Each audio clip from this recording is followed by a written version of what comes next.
Монгол улсын шадар сайд ухнаагийн хөрөлсөхийн амь нас, эрүүл мэнд, нэр төр, аюулгүй байдалд халдахаар Монгол улсын зарим иргэд хууль бусаар тагнах, чагнах, мөрдөх ажиллагаа явуулж байгаа мэдээллийг шалгуулахаар шадар сайдын ажлын албанаас 2017 оны 7 дугаар сарын 3-ны өдөр тагнуулын ерхий газар болон авиргатай тэмцэх газарт хүсэлт гаргасан байдаг. За мөн 2017 оны 7 дугаар сарын 31-ний өдөр Монгол улсын үндсэн хуулийн 42 дугаар зүйл, Монгол улсын их хурлын тухай хуулийн 20 дугаар зүйлийн 21-ийн 1, 21-ийн 3, 24 дугаар зүйлийн 24-ийн 3, 24-ийн 3-ыг заасны тэмдэглэн Монгол улсын их хурлын аюулгүй байдал гадаад бодлогын байнгын хороонд хүсэлт хүргэсэн байна.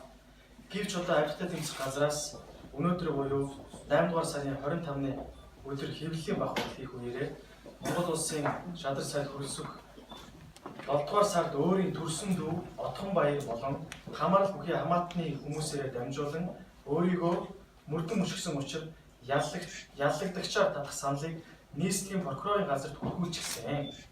Хэргийн мөрдөн байцаалтын ажиллагааг үргэлжлээд явж байна гэсэн мэдээллийг мэдээллийнхэн өглөө. Тэгэхээр Монгол улсын шадар сайд хөрөлсөх удаа дараа хуулийн байгууллагад гомдол хүсэл гаргасан байдаг. Та бүхэн сайн мэдж байгаа. Бид бүхэн бас өмнө нь хэвлэлийн хурлаар хэлж байсан. Тэгэхээр бүтэн сарын хугацаанд энэ хэргийг авч хэлцэхгүй, одоо энэ мөрдөх ажиллагааг эхлүүлэхгүй, хуулийн үндэсний байгууллага ямар нэгэн ажиллагаа хийхгүй утасны мэдж байгаа хаа. Энийг бид бүхэн бас хэлсээр байсан.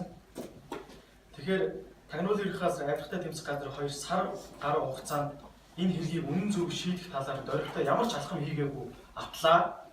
Өнөөдөр ийм мэдээлэл хийж байгаа нь элтэд одоо нэг талыг барьсан улс төрийн зорилготой бодит хүнийг мушгин гуйлсан үйлдэл болж байна. Бид бүхэн одоо ийм мушгин гуйлсан үйлдэл болж байна гэж үзэж байна. За тэгэхээр хэргийн гэрч оролцогч болох иргэн Батуулд болон холбогдох гэрчийн этгээдүүд хууль хяналтын байгууллагад хандан бодит үннийг хүлээн зөвшөөрж нотолсоор байсан. Бодит үннийг хүлээн зөвшөөрсөн 2 гэрч, за 9 10-аад оролцогч. За бүх энэ хэргийг нотолсоор байсан. Гэтэл одоо хууль хяналтын байгууллага үнэн бодит үннийг олон нийтэд мэдээлээгүй. Өнөөдөр бид бүхэнд сэтгүүлчдэд маань авиргатай тэмцэх газар мэдээлэхдээ зөвхөн нэг талыг бариад өнөөдрийн хэргийн үйл явц яаж явагдаж байгаа вэ? За Бадарчин инх мэндийн шин бэ? Зоригтын зол хоёрын үйл ажиллагаа яаж явагдаж байгаа вэ? Тагнж чагнж хойноос нь мөрдөн мөшгсөн үйл ажиллагааны оролцогчид тэднийтэй холбогдох үйл явц, тэдний ажил ямар шатанд явж байна вэ гэсэн талын мэдээллийг огт мэдээлсэн. Өөрөөр хэлэх юм бол илт нэг талыг барьсан улс төрийн зорилготой үйл ажиллагаа явуулаа гэж бид үзэж байна.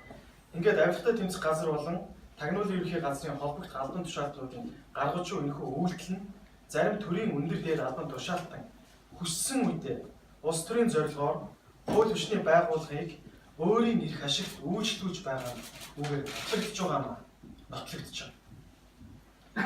Ингээд